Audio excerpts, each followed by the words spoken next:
Morning, it's Jim. It's Friday. It's August the 30th. Day off today. Just been talking to my nephew a little bit. He's looking for a chainsaw and a little new at it. He was firefighting this summer and used some of their saws and kind of got onto it a bit. But I noticed when I was trying to help him get some information on the differences, and I was kind of encouraging them to look at like a Husky 372 or a 044 Stihl or a 046 Stihl, and he sent me an ad that he'd seen for a Stihl 271 or 291, and so then I suggested he look around at some of the videos out there to get a better idea what a pro saw is versus a consumer saws. Then I got looking around, and there's a lot of guys that make videos that don't really actually disassemble them or kind of get into the guts of them. So I want to do a little video and kind of show you guys some of the differences, and it might be a little bit long, but if you're looking for some help figuring some of this stuff out, hopefully I'll cover what you're looking for. So I'm gonna bring you in a little bit. I got a table full of both the Huskies on that side, starting with it's a Rancher, and then an x-torq, and then the traditional original version XP. So we'll go through the differences in some of those. And then on this side I got a Farm Boss, which is basically a consumer saw as well, guts of one, and then a 261, and just try and show you some of the differences on the Stihl side. So yeah, so we'll move in a little bit. I'm just gonna shut you down.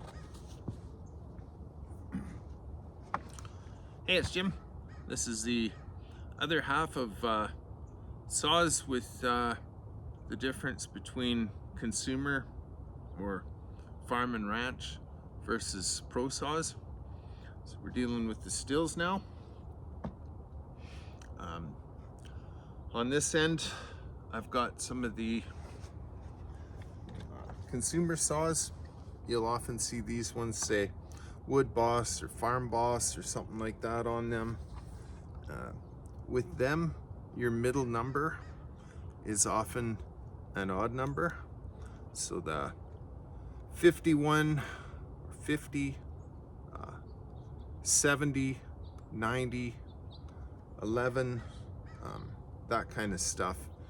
If they're pro saws, it'll go up with the two. So like the 60, 61, 80, 81. Really know if there's any 81s around here, but anyways, so that's kind of the difference. So if it's a 271, it's a consumer saw. If it's a 261 or a 461, that's pro saw. I don't want to forget here, because the 441 still is a bit of a cull, so don't really get hung up on that being a pro saw. It is very similar to the Husqvarna x-torqs, only really a lot more complicated and problematic to especially to work on. But anyways, we'll get back on track here. So Stihl 271, your 291, your 391 are going to be very similar to this. Some of the distinguishing features otherwise, you'll see your muffler has this kind of dull aluminum look to it where it's galvanized, versus the pro saw that comes with the stainless steel muffler. Under the hood on these ones, I'm going to digress for a sec here. Handlebars on a lot of the Stihls have gone to plastic. That doesn't matter or make any difference whether it's the what they call their Pro 361, 362, some of those. I think even the 462 is a plastic handlebar on the half wraps. Anyways, so we get back into this. These are also the clamshell design, where basically all of this crankcase assembly is plastic, and the only place it splits is right around the crankshaft itself. This one's obviously scored. These ones as well drop in. If you watch my other half with the Huskies, very similar design. But yeah, so that cylinder from halfway across your crankshaft all the way up is one piece. It's not like the Pro Saws where they split up here higher, and your crankcase comes in half in two pieces, and it's magnesium. Okay, so that stuff. And then normally these consumer saws all come with a spur sprocket. I'm just going to pull this off and show you it on the saw. Okay, so this is a spur. What happens is your chain runs around it, but it doesn't actually kind of support it as much, so you'll end up with one wear spot in the middle of that, and this whole sprocket drum is all one piece, so that's why it's a spur drum. And so you have to replace the whole thing, versus if you get the rim drive, it holds your chain a lot better. It's got the little slots for the drivers. That's this thing to engage in, so it holds it really good. And if this gets worn, which it does, it's a consumable part, slides off there, you replace this for, well, $6 or $8, or if you go to your saw shop, the dealer, usually they're probably about 4 times that much. But anyways, that's my shot for the day there. Okay, so anyways, yeah, that allows it to float across, but really supports it, so it's well engaged in there. Okay, so that's one of the other things that's common on the Pro Saws, is to have the rim drive, and the consumer saws the spur. There are some variabilities with that in some of the models, but by and large that's the case. The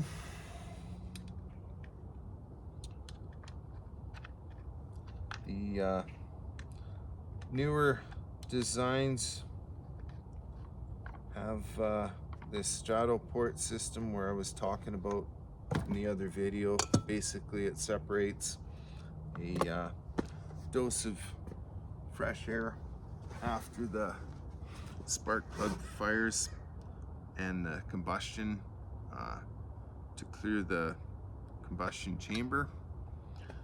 They were trying to reduce some of their emissions, but it also has its inherent flaws, causing the saw to run a lot hotter and a little bit less lubrication. Okay. Yeah, so then we move into the 261. Yeah, don't have a 661 here right now. I got a 500i in the back, but anyways, okay, 261. So there's some things that look really similar between the 271 and the 261. For example, your top covers are interchangeable. I haven't checked to see if the recoil cover is, but it really looks like it is. So that could be something that somebody unscrupulous might switch over onto a 271, throw one of these 261 covers or a badge on it, and you might not know the difference. There's always places on these ones that normally have a description of what model it is, and then your part numbers as well. On legitimate Stihl or Husqvarna stuff, most of the casings and other parts will actually have it molded into them, the model series. But anyways, so again, like I was talking about, our cylinder separates well above the crankshaft. Our crankcase is magnesium or magnesium aluminum, splits this way, and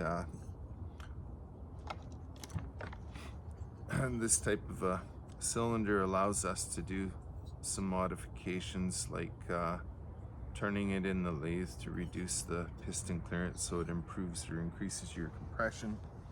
You can adjust your port height. There's a lot of opportunities to do some healthy modifications to these, but end of the day, that's your pro saw.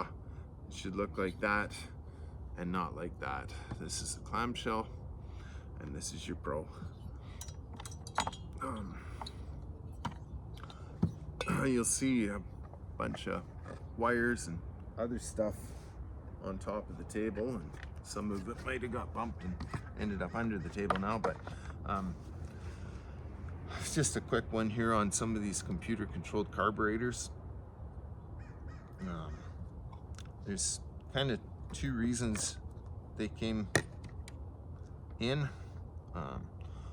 One is the dealerships trying to reduce the number of saws that would get burned up from somebody not taking the time to educate themselves on tuning a carburetor on a chainsaw, and burning them up potentially under warranty and coming in with a claim. And I guess the other one with that same line from the dealerships would be trying to reduce emissions by having the computer tune the saw, so in theory it would be running at its optimum fuel and air mixture. So there's that side of it, and then the other one is just people cranking on carb screws and not knowing how to tune them. But anyways, where I was going with some of this too is that there's a lot of little wires, a little computer in there. This fuel solenoid that needs to be maintained, that's basically what meters your air to fuel ratio in these now. So you can't just take for granted that because it's got a computer on it, it's going to be perfect, because it isn't necessarily. It still needs some maintenance as well. And the filter and this solenoid are supposed to be changed annually, and whether you do it yourself, I got some videos on how to do that, or you take it to your dealership, there is definitely a cost with it. If you do it yourself, it's probably between 40 and 60 bucks for the parts, and then your time to pull it apart to be able to do that. All right, so that's kind of our newer pro style saws with the M-tronic ignition and carburetor adjustments on them. And then got one of my old favorites here. So this one's an 046. Most of them, the recoil cover is also metal. A lot of these newer ones may or may not be. A lot of them are just plastic in either style. But these ones all had manual adjust carburetors on them. They didn't use the strato-porting. They had have a window piston in them. But basically your air fuel mixture goes into the crankcase first, and then up into the combustion chamber through your transfer ports. Really good old durable saws. Any of these series, whether it was the 036, 044, 046, 066, or the one series newer, which was like the 340, 360, 440, 460. And then they came into the 361 and 461 in this similar style. They were front fed case in the 461s. I don't have a 441 here, but they really tried to copy the Husqvarna 372 x-torq design, only the way their carburetor sits in there and their intake manifold boots and stuff, they're really quite complicated to pull apart and work on. If you're doing anything on them, they're quite heavy compared to the 044 or even 046, and they really are kind of a dog. Of course, there's always fanboys that are probably going to take exception to that, and that's all right. If it works for you, stick with it. If you want to try something good, then look me up. But yeah, so that's kind of the differences there. Hopefully that was worth listening to. Have a good day. It's Friday, so it's got to be good, right? Okay, take care.